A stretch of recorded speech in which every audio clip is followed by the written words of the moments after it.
Bonjour à toutes et à tous, bonjour à tous les suiveurs et à tous les inconditionnels de Grégoire Omnisport. Donc Ganindjaï, Warul Tid, Warul Ragal, la course au Ballon d'Or est plus que jamais ouverte parce que avec les reports de l'Euro et de la Copa 2021, les chances sont de plus en plus égales, surtout pour les Africains. Parce que des fois, dans la vidéo, donc avec l'Euro et la Copa, Sadio Mané, Salah, Aubameyang, donc les Africains auront moins de chances de remporter le Ballon d'Or. Surtout que Sadio Mané et Salah, ils sont éliminés très tôt en Ligue des Champions. Mais avec le report de l'Euro et de la Copa, donc reporter Euro et Copa bi loolu dina xaw équilibré waat chance même si Sadio Mané ak Salah tel na yoo toog donc ils peuvent toujours concourir pour le Ballon d'Or su fekkee am nañ ay statistiques yu baax en Premier League donc dugalaat ay buts yu bari si le championnat continue et aussi bu ñu jëlee Premier League bi donc loolu na nekk poids donc du moment que amul Copa amul Euro donc il y aura que la Ligue des Champions pour concurrencer les titres de champion de chaque pays moo tax Sadio Mané et Mohamed Salah gardent toujours leur chance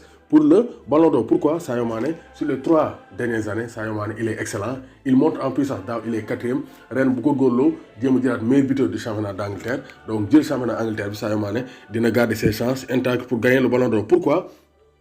Parce que Ligue des Champions, même si tel n'a top, Sadio Mané et Liverpool ont été phénoménal cette saison. Donc, vraiment, Sadio Mané il garde des chances pour le Ballon d'Or. Mais le Ballon d'Or est ouvert. Parce qu'il y a beaucoup de joueurs qui peuvent gagner le Ballon d'Or, comme Robert Lewandowski, qui est excellent avec le Bayern de Munich, aussi bien en championnat qu'en Ligue des Champions. Il y a aussi Kevin De Bruyne qui est plébiscité comme étant le favori actuellement. Actuellement, Kevin De Bruyne est le favori pour le Ballon d'Or. Parce que Manchester City, si la Ligue des Champions, Kevin De Bruyne a une forte chance pour gagner le Ballon d'Or. Parce que même si Doul a 20 buts, 50 buts, Kevin De Bruyne, c'est le meilleur passeur. C'est un joueur décisif. On l'a vu en Ligue des Champions face au Real Madrid. Il a été passeur et buteur. Donc Kevin De Bruyne risque d'être récompensé comme Luka Modric en 2018. Donc est-ce que Cristiano Ronaldo et Lionel Messi sont toujours les favoris pour le Ballon d'Or? Parce que Messi, avec le Barça, il peine.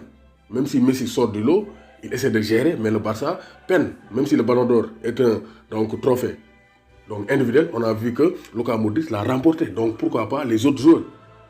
Donc Cristiano Ronaldo aussi, multiforme. Cristiano Ronaldo, multiforme. Il est en lice en championnat, il est leader de la Serie A, mais aussi il est en lice pour la Ligue des Champions. Donc, nous avons 8e de finale en Ligue des Champions. Donc, c'est pour dire que rien n'est joué donc pour le Ballon d'Or 2020. Parce qu'avec report Eurobi, donc vraiment, les cartes sont redistribuées et qu'on ait sa chance gagner. Même si la Ligue des Champions est un critère fondamental. La Ligue des Champions comme principal critère. Chaque année, il faudra aussi prendre en compte les résultats dans les championnats nationaux.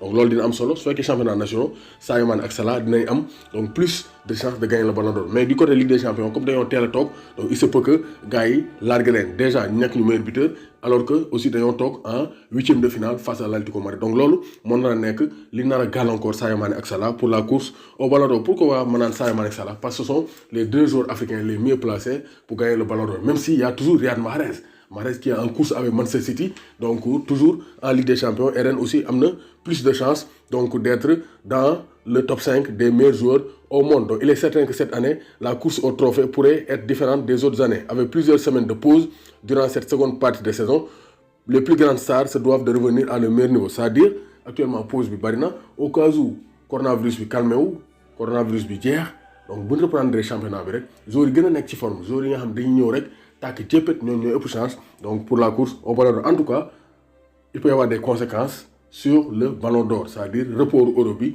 Copa bi dina am conséquences forcément pour le Ballon d'Or parce que bu ñu joué Copa ak Euro joueurs européens et sud-américains nañ ëpp chance parce qu'ils auront une compétition de plus pour briller. Mais comme supprimé nañ ko reporté nañ ko donc Sadio Mané ak Salah garder nañ seen chance intacte pour la course au Ballon d'Or. Même si tel nañoo Ligue des Champions seen chance yi ba léegi donc ça reste intact. Donc Gaynde Njaay warul tiit warul ragal.